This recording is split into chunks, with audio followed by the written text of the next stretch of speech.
Few places on Earth are as wild, as rich, and as mysterious as the Congo. But you might not know this. The Democratic Republic of the Congo and the Republic of Congo are completely different countries. With a population of about 115 million people, the DRC is the second largest country in Africa. This area is about 2.5 times larger than Texas, and the DRC is larger than all the member countries of the European Union combined. But don't confuse it with the name Congo. In fact, there are two countries with similar names, but they are quite different. The DRC, often referred to as Congo-Kinshasa, has its capital in Kinshasa. Just across the Congo River, you'll find the Republic of Congo, or Congo-Brazzaville, with its capital in Brazzaville. Here's the incredible part that will blow your mind. These two capitals are the closest in the world, just 1 mile apart, separated by the mighty Congo River. You can literally walk from Kinshasa to Brazzaville in just 15 minutes if there was a bridge connecting them. Comment below where you're from, and let's step into the world of the Mongbetu people together. In northeastern Congo, the Mongbetu people practiced something called lipombo, a tradition where babies' heads were tightly wrapped in cloth to create an elongated skull. For the ruling class, a long head was the ultimate status symbol, representing majesty, beauty, power, and higher intelligence. The elongated skulls were so prized that they became the defining characteristic of nobility. When European explorers first encountered the Mongbetu in the 19th century, they were amazed by these distinctive head shapes that seemed almost otherworldly. The practice required starting when babies were just a few days old, gradually shaping the skull as it grew. Today, this tradition has largely disappeared, but historical photographs and artifacts still showcase this remarkable aspect of Congolese cultural heritage. Would you believe me if I told you that somewhere deep in the tropical rain, the Pygmy tribes, including the Mbuti, Aka, and Efe, average just 4 feet 9 inches in height? The unique stature of the Pygmy people is explained by their living environment with low light levels in dense forests, leading to a lack of vitamin D and limiting calcium absorption from their diet. Additionally, the calcium content in their food is also very low. But here's what's truly amazing about these communities. The Pygmy tribes are actually excellent hunters, with incredibly keen hearing and a sense of smell that surpasses what most people can imagine. The Pygmy people live in small family groups, each consisting of around 10 households. Their homes are makeshift grass huts, built in a circle, with the chief and elders' houses positioned strategically in the center. A very unusual characteristic that will surprise you is that they reach puberty very early. By the age of 8 or 9, they are already physiologically mature. However, the Pygmy people have always adhered to monogamy and maintain a very fair division of labor, where those who contribute more to the community receive more, and those who contribute less receive less. This creates a remarkably balanced social system. If you find these small people fascinating, leave a number 2 in the comments below. In certain regions of Congo, an extraordinary social norm exists where, if a man decides to marry a twin, he is often expected to marry both identical sisters to maintain the sacred bond between them. This isn't just a suggestion, it's a deeply held cultural belief about preserving the spiritual connection between twins. Try to imagine this for a moment. It could mean having 2 or even 3 wives who all share the exact same face. Do you think you could actually tell them apart? But that's not the only surprising wedding tradition. Another mind-blowing custom at Congolese weddings is that no one is allowed to laugh. You heard that right. While weddings in most countries are filled with laughter and joyful celebrations, weddings in Congo are marked by respectful silence as a sign of reverence for traditional ceremonies. Guests are asked to remain quiet, focusing entirely on blessing the newlyweds and reflecting on the serious responsibilities and obligations that come with marriage.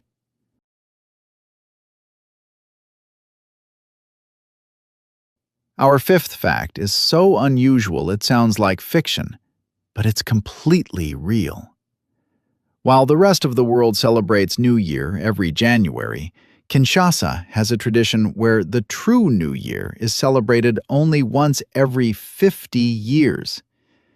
When this special year finally arrives, the celebrations are so epic they include feasts that last for 3 straight months.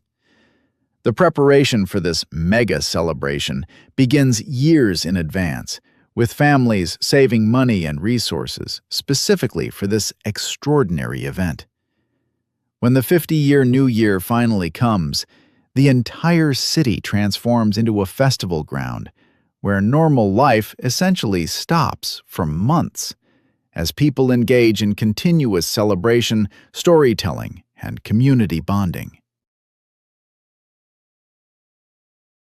Now, let me tell you about the Sapeurs, members of the Society of Ambiance Makers and Elegant People, known as La SAP, who dress in $10,000 designer suits to walk through the slums of Kinshasa. For them, fashion is a non-violent protest and a way to transcend poverty through dignity and style. The Sapeur movement emerged in the 1920s during the height of the colonial period as a form of visual decolonization. By adopting the elegant tailoring of their French and Belgian oppressors, the Congolese used their bodies as sites of liberation, asserting a dignity that the colonial system tried to deny them. This subversion continued during the Mobutu era, when Western suits were actually banned in favor of traditional clothing. Sapeurs resisted this authoritarian measure by continuing to wear European fashion, turning their clothing into a silent but powerful political protest. True sapology integrates 3 dimensions: the spiritual, the material, and the artistic. Central to the movement is a strict honor code that prohibits violence, swearing, and any ungentlemanly conduct. In a country that has been synonymous with conflict, the Sapeur stands as a beacon of pacifism, engaging in merciless duels where the only weapons are good taste and audacity. Our 7th incredible fact will change how you think about cooking. Forget pots and pans, because traditional Congolese cooking involves something called liboke, the art of banana leaf cooking. This ancient technique involves wrapping fish or meat in banana leaves and steaming them to create a distinct, earthy flavor that is absolutely fundamental to the local diet. The banana leaves aren't just containers, they're flavor enhancers that infuse the food with subtle botanical notes that you simply cannot replicate with modern cookware.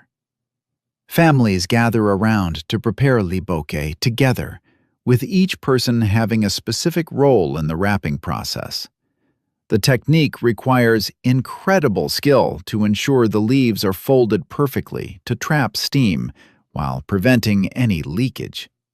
When you open a perfectly prepared liboke, the aroma that escapes is unlike anything you've ever experienced. The combination of the natural oils from the banana leaf, the steam-cooked protein, and traditional spices creates a sensory experience that has been passed down through countless generations. Despite the Congo being home to some of the world's largest gold veins and being essential for the global economy through minerals like cobalt and coltan, Wearing gold jewelry is strictly taboo for members of certain inland tribes.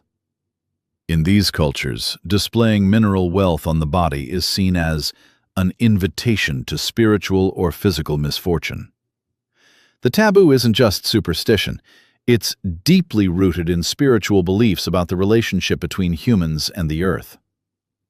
These communities believe that minerals should remain in the ground where they belong, and that extracting them for personal adornment disrupts the natural balance and invites catastrophe. This traditional wisdom stands in stark contrast to the global hunger for Congolese minerals that power our smartphones and electric vehicles. Our ninth fact reveals the most important law that doesn't officially exist. Every Congolese person knows the unwritten 15 article of the Constitution, which simply states, "Débrouillez-vous," meaning, fend for yourself. Article 15 emerged during the Mobutu era as the state began to withdraw from providing basic services like education, healthcare, and infrastructure. Over decades, this concept evolved from a coping mechanism into a sophisticated cultural philosophy of hustle and creativity.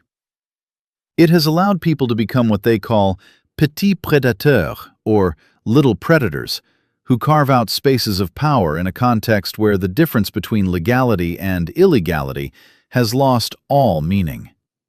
This philosophy has created incredible innovations. For example, there are entrepreneurs called chargeurs who tap into defective streetlights to charge mobile phones for a fee, turning broken infrastructure into business opportunities. People invent their own jobs, create their own solutions, and build their own support networks because Article 15 teaches that waiting for help from official sources is futile.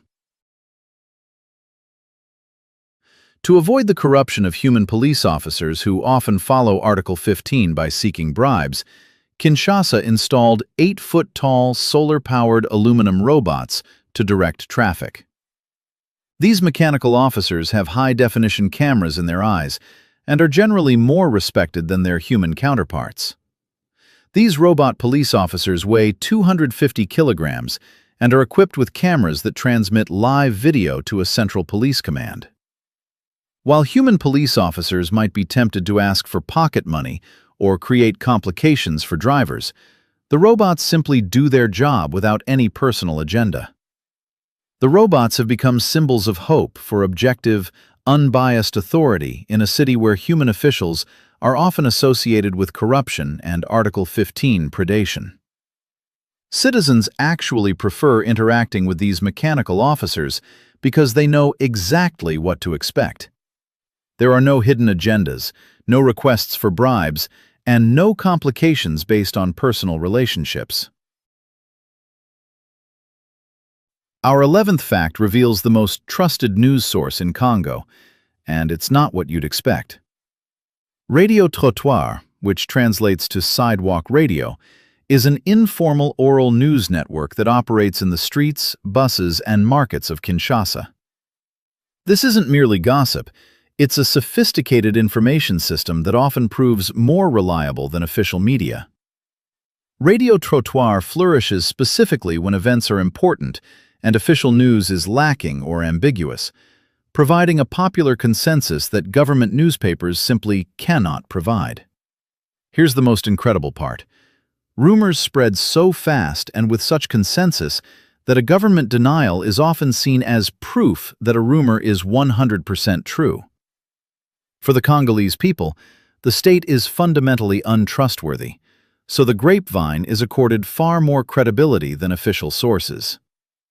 A perfect example occurred in 2012 when rumors of a Mami Wata, or mermaid, circulated via mobile phones. As Chinese laborers were installing underwater fiber optic cables in the Congo River to modernize the country's internet, rumors spread that they had captured a mermaid. This digital mermaid was described as a grotesque, gnarled sea creature, representing deep anxieties about foreign influence and rapid modernization. Funerals in the Congo, called matanga, are massive social events that can last 3 full days, featuring professional stand-up comedians who tell jokes specifically to distract mourners from their grief. The Matanga tradition recognizes that grief is a community experience that requires collective processing. Rather than leaving people alone with their sorrow, the community comes together to share stories, laughter, and memories that celebrate the life of the deceased. Professional comedians are hired not to make light of death, but to remind everyone that life continues and that joy and sorrow can coexist. These 3-day celebrations become incredible displays of community solidarity, with hundreds of people contributing food, music, and emotional support. The comedians are skilled at reading the room, knowing exactly when to provide levity and when to allow for moments of reflection and tears. The Congo is the only place on Earth where you can visit a sanctuary for bonobos, humankind's closest genetic relatives, known for their peaceful matriarchal societies. These incredible primates share 98.7% of their DNA with humans, making them even closer to us genetically than chimpanzees. What makes bonobos truly remarkable is their approach to conflict resolution. Instead of violence, they use affection and social bonding to solve disputes. Their societies are led by females, and they demonstrate levels of empathy, cooperation, and emotional intelligence that mirror the best aspects of human behavior. The bonobo sanctuaries in Congo provide a unique window into our own evolutionary history. Researchers studying these primates have discovered behaviors that challenge our understanding of what makes humans unique. Bonobos use tools, demonstrate self-awareness, show compassion for others, and even display what appears to be a sense of fairness and justice. You might think Paris is the largest French-speaking city in the world, but Kinshasa has officially surpassed the French capital in population, making the Congo the center of the Francophone world. With over 15 million people, Kinshasa is not only larger than Paris, but represents the future of the French language. This demographic shift has profound cultural implications. The French spoken in Kinshasa is evolving, incorporating local languages like Lingala and creating new expressions that reflect Congolese reality. This linguistic creativity is part of the broader Article 15 philosophy, where people adapt and modify even language to serve their needs. The city has become a vibrant center of Francophone culture, producing music, literature, and art that influences French-speaking communities across Africa, the Caribbean, and even France itself. Our final incredible fact celebrates the soul of Congolese culture. The Democratic Republic of Congo is world famous for music, and nothing expresses this better than Congolese rumba, often described as the heartbeat of the nation. This genre of music weaves through every aspect of life, playing a central role in all celebrations, from weddings to funerals to everyday gatherings. While you may not know many Congolese singers or musicians by name, the influence of Congolese rumba has transcended the borders of this country, spreading throughout French-speaking West Africa, the Caribbean, North America, and even France. One of the most attractive aspects of Congolese music is the flexibility of artists as they switch seamlessly between languages like French, English, Swahili, Lingala, and Kikongo, sometimes within a single song. For the people of Congo, music isn't just entertainment, it's a way of life intertwined with their cultural identity. In Kinshasa, the sound of rumba fills the streets, and it's not uncommon to find spontaneous scenes of people dancing and celebrating together. The music serves as a universal language that brings people together regardless of their tribal background, economic status, or political beliefs. As you can see, the Democratic Republic of Congo is far more than the conflict and poverty narratives often portrayed in international media. It's a country of incredible innovation, where people have created sophisticated systems of survival, art, and community that deserve recognition and respect. From the elegant sapeurs transforming fashion into peaceful protest, to the robot police officers representing hope for objective authority, to the underground information networks that operate more efficiently than official media, Congo demonstrates the remarkable human capacity for adaptation and creativity. These 15 mind-blowing facts reveal a nation where ancient traditions coexist with cutting-edge solutions, where people have mastered the art of making do while maintaining dignity, style, and community bonds that put many developed nations to shame. The Congolese have created a vibrant, functional society in the void left by formal institutions, proving that human ingenuity and resilience can flourish even in the most challenging circumstances. If you've made it this far, we're delighted to know you enjoyed discovering these incredible secrets of Congo. Which fact surprised you the most? Have you ever heard of the Sapeur movement or Article 15 before? Share your thoughts in the comments below and let us know what other countries you'd like us to explore. We always look forward to hearing more from you. And don't forget to hit subscribe, turn on notifications bell so we can see you again in our next video. Thanks so much for hanging out with us today. I hope you enjoyed it. Your support truly means the world. Wishing you the best of luck.